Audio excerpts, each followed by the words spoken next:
La mujer, fuerza creadora o ser domesticado. ¿Alguna vez te has detenido a pensar por qué, a lo largo de milenios, la mujer ha sido asociada con la naturaleza, el caos, la fuerza creadora, pero también se la ha transformado en símbolo de sumisión, docilidad y fragilidad? ¿Por qué culturas enteras, religiones y filosofías buscaron domesticar ese poder vital femenino, confinándolo a los roles rígidos de la maternidad silenciosa o de la musa pasiva? Friedrich Nietzsche, uno de los filósofos más provocadores y malinterpretados de la historia, se atrevió a desafiar ese mito. Él no veía a la mujer como un ser frágil o inferior, sino como una encarnación poderosa e instintiva de la voluntad de vida, una fuerza vital que, cuando es domesticada,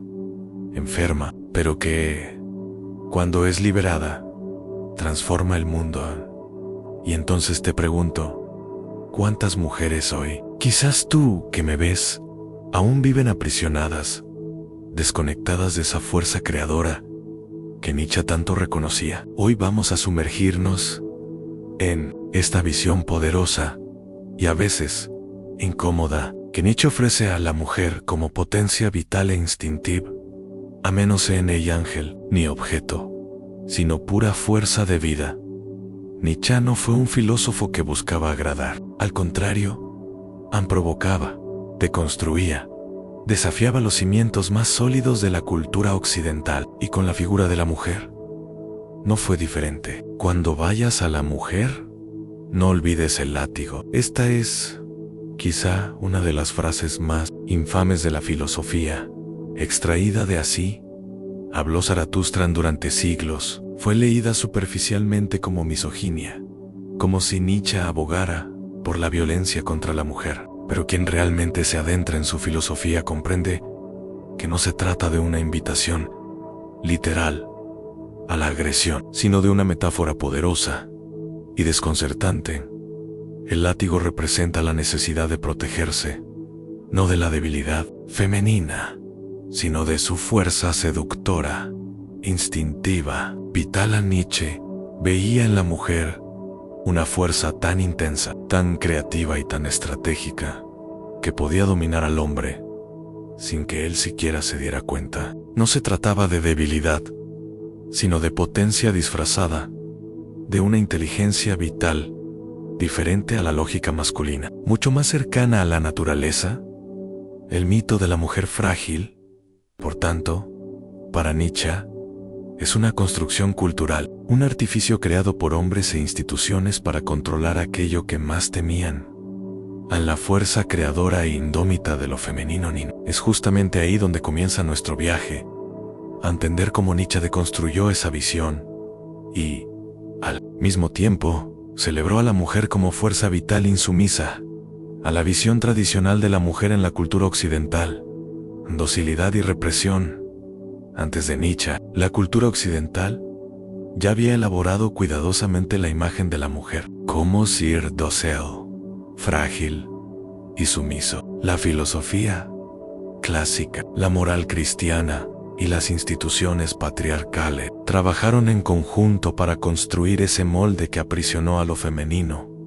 Durante siglos, en la filosofía de Platón, la mujer ocupaba un papel secundario, inferior al hombre racional. Para Aristóteles, ella era una forma imperfecta del hombre, destinada solo a la procreación y al mantenimiento del hogar. En el cristianismo, entonces, reforzó esa idea con aún más rigor. Eva, la mujer, era la responsable de la caída del hombre y de la entrada del pecado en el mundo. La mujer se convirtió, así, simultáneamente en objeto de deseo y fuente de culpa, confinada a la función de esposa sumisa o virgen intocable.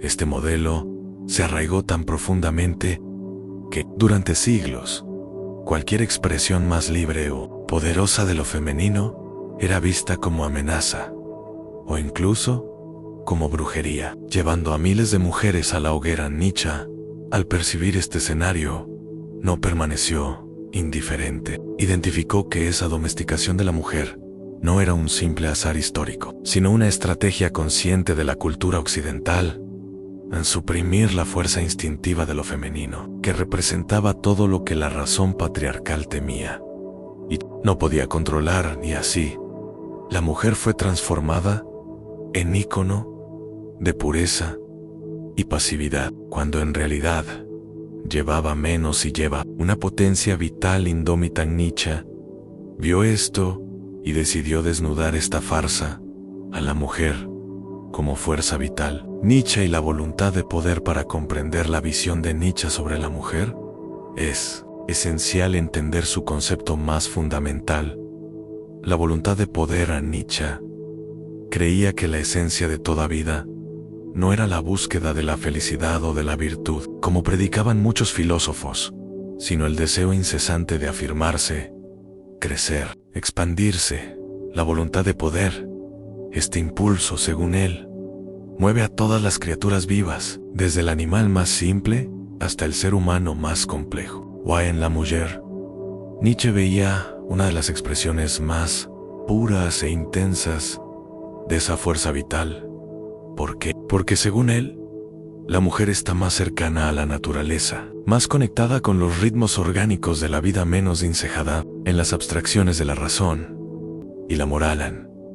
Mientras la cultura occidental forzaba a la mujer a callar y contenerse, Nietzsche la veía como una fuerza instintiva que, si se libera, expresaría plenamente esa voluntad de poder a través de la seducción, la maternidad, la creatividad, el deseo y el arte de transformar la propia existencia. Para Nietzsche, la mujer no necesitaba ser igual al hombre para ser fuerte. Ella ya era, por naturaleza, poderosa, pero de una manera que la razón patriarcal no lograba entender, y por eso intentaba reprimir.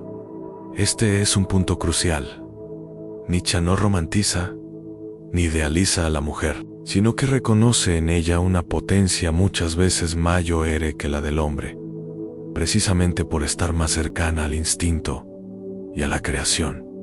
Así, leyó decir, el sexo débil. La mujer sería, en la filosofía nietzscheana, una manifestación exuberante de la propia fuerza de la vida, en seducción, astucia y creatividad. El poder femenino, según Nietzsche veía en la mujer no solo una fuerza vital pasiva, sino activa, dinámica, estratégica. Para él, el poder femenino se expresaba menos por la fuerza física o la razón sistemática, expresiones típicas del poder masculino, y más por la seducción, la astucia y la creatividad.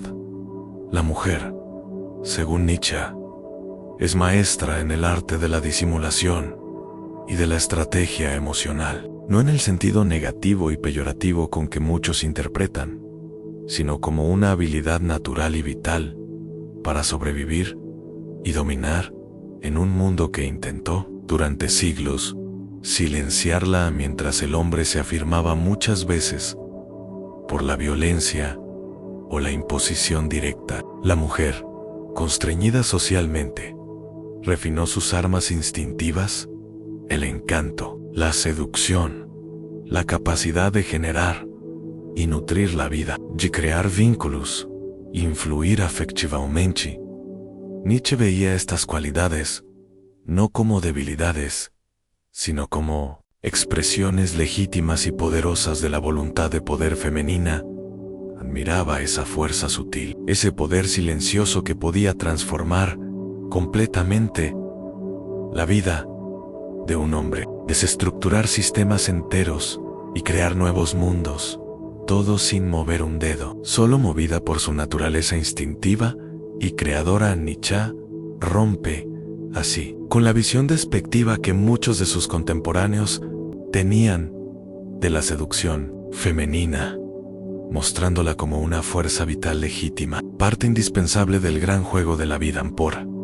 Por eso, para él, intentar moldear a la mujer como un hombre sería amputar su verdadera potencia, negar la riqueza de su expresión vital, la crítica a la mujer que imita al hombre, Nietzsche y la emancipación femenina. Llegamos aquí a un punto delicado y quizá uno de los más controvertidos del pensamiento de Nietzsche, su crítica la forma en que, en su época, algunas mujeres buscaban la emancipación. A Nietzsche no estaba en contra de la libertad femenina, pero cuestionaba profundamente cómo se perseguía esa libertad mediante la imitación ciega del modelo masculino para él, cuando la mujer abandona su singularidad vital para intentar ser una copia pálida del hombre, rígida, racionalista, negadora de su naturaleza instintiva menos n, o se emancipa realmente,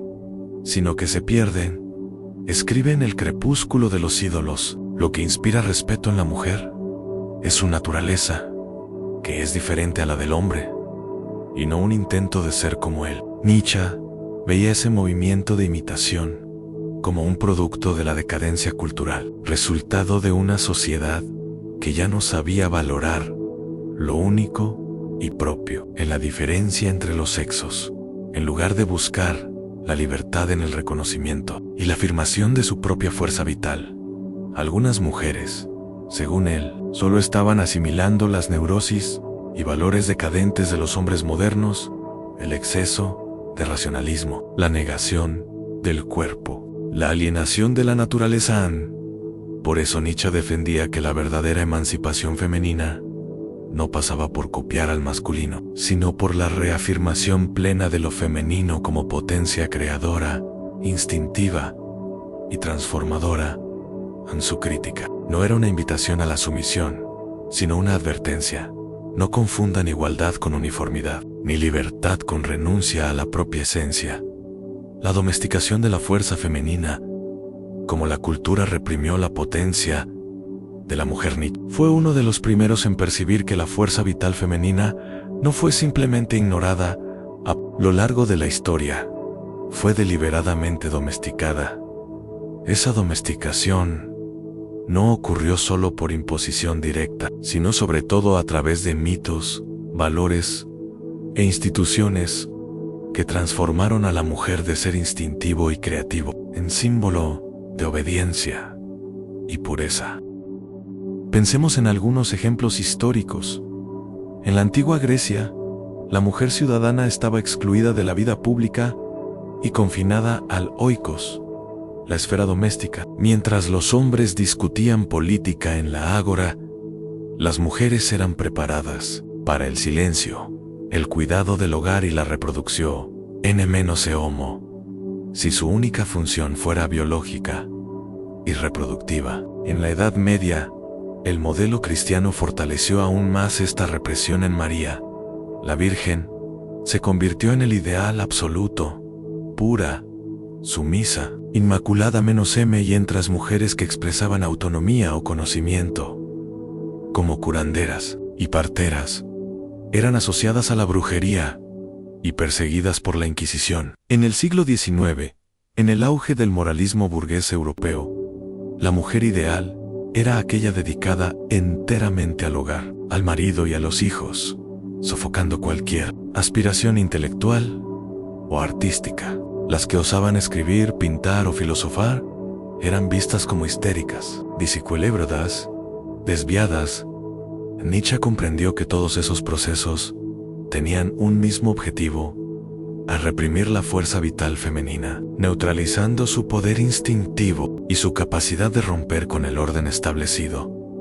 Escribe con tono irónico y ácido: la mujer fue, durante siglos, una creación de la mirada masculina, una ficción moldeada por la necesidad de control y la debilidad del hombre ante su fuerza vital.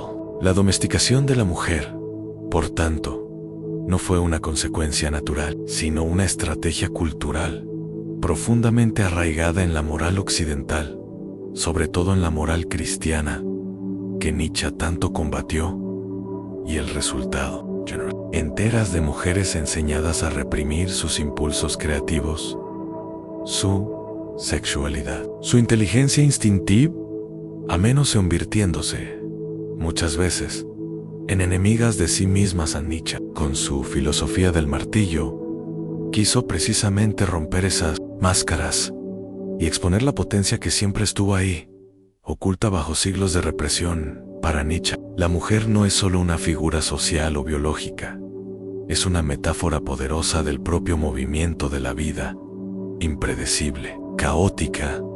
Creadora en él veía en la mujer lo que la razón patriarcal siempre temió: el caos fértil. La fuerza Q rompe con el orden estático e introduce el devenir, la transformación constante. Esta visión se conecta profundamente con uno de los conceptos más enigmáticos y fundamentales de Nietzsche: el eterno retorno. ¿Qué es el eterno retorno? Es la idea de que todo lo que sucede en la vida regresa infinitas veces, en un ciclo, sin principio ni fin. No hay salvación más allá de la propia existencia. No hay propósito fuera de la vida misma. ¿Y quién, sino la mujer, es la encarnación más concreta de este ciclo eterno? Ella genera la vida, da luz, cuida, alimenta, y muchas veces también es olvidada, borrada, solo para que el ciclo se reinicie. A Nietzsche veía en esa capacidad de generar y regenerar, no solo en el sentido biológico, sino simbólico, la esencia misma de la fuerza vital. La mujer representa el devenir, el flujo de la vida que nunca se fija, que escapa a la lógica rígida, que insiste en renacer, incluso después de milenios de represión. Y así como el eterno retorno exige que el ser humano acepte plenamente la vida, con todos sus sufrimientos y alegrías, la mujer, como metáfora de ese caos creador, también exige ser reconocida en su plenitud, y no solo domesticada o idealizada. A Nietzsche rompe, entonces, con la visión de la mujer como naturaleza o a ser domada, y la presenta como naturaleza creadora, potencia cósmica, una invitación permanente a la transformación. Sugiere, así, que quien teme a la mujer teme, en realidad, en la propia vida, con su caos, su sufrimiento y su belleza indómita. Desafíos contemporáneos: cómo recuperar la fuerza vital femenina. Ante la visión provocadora de Nietzsche, surge una pregunta inevitable: ¿cómo pueden las mujeres hoy recuperar esa fuerza vital que durante siglos fue domesticada? A pesar de grandes avances, muchas mujeres aún enfrentan los efectos sutiles y a veces brutales de la represión cultural, patrones estéticos opresivos, exigencias de comportamiento, expectativas sociales que continúan limitando la expresión plena de su potencia instintiva y creadora. Nietzsche nos invita a un camino radical: afirmar la vida en toda su fuerza, incluso aquello que la cultura tradicional consideró inaceptable o peligroso. Recuperar la fuerza vital femenina significa rescatar el cuerpo como fuente de placer, expresión y potencia, y no solo como objeto de juicio o dominación. Valorar la intuición y los saberes instintivos, frecuentemente despreciados por la cultura racionalista. Reivindicar el derecho al caos, al cambio, a la transformación personal, sin miedo a romper con las normas impuestas. La creatividad en todas sus formas: generar hijos, sí, pero también crear arte, ciencia, filosofía, negocios. La mujer como productora activa de cultura, y no solo como musa o reproductora pasiva. Nietzsche no ofrece un manual, sino un llamado ético y existencial: que cada mujer sea capaz de reencontrar su fuerza singular, vital, instintiva, rechazando los roles prefabricados y las caricaturas que la sociedad insiste en ofrecer. Y para los hombres, el desafío es igualmente profundo en reconocer esa potencia femenina no como amenaza, sino como aliada en la construcción de una vida más plena, intensa y auténtica. Al fin y al cabo, como Nietzsche nos enseña, a la fuerza de la vida no puede y no debe ser contenida. Debe ser celebrada. Finalmente, llegamos a la última y quizás más necesaria reflexión. Nietzsche nos invita a abandonar la ilusión la ilusión de que la mujer es frágil, la ilusión de que la fuerza está solo en lo bruto y visible, la ilusión de que el instinto y la intuición son signos de debilidad, cuando en realidad son expresiones profundas de sabiduría vital. Nietzsche, al deconstruir el mito de la mujer frágil, no nos ofrece un elogio superficial a lo femenino, sino una invitación valiente e incómoda, reconocer que la vida, en su esencia más intensa y creadora, pulsa de manera indómita en lo femenino. Nos llama a percibir que, detrás de siglos de represión e idealización, la mujer sigue siendo lo que siempre fue: fuerza vital, caos creador, voluntad de poder. Y así deja para cada uno de nosotros una pregunta: ¿estás listo para abandonar los modelos estériles que la cultura nos enseñó sobre qué es ser mujer y sobre qué es ser humano? ¿Estás dispuesto a reconocer y celebrar esa fuerza instintiva en ti mismo, en otros, en el mundo, sin miedo, sin domesticación, sin máscaras? Nietzsche no termina con respuestas, sino con una invitación. Afirma la vida, abraza el caos, celebra la potencia que mueve la existencia. ¿Y tú? ¿Seguirás por ese camino o continuarás atrapado en la ilusión cómoda y segura de la mujer, como símbolo de fragilidad? Si te gustó esta inmersión filosófica, dale un like al video, compártelo con quien necesite reflexionar sobre esto y, claro, deja en los comentarios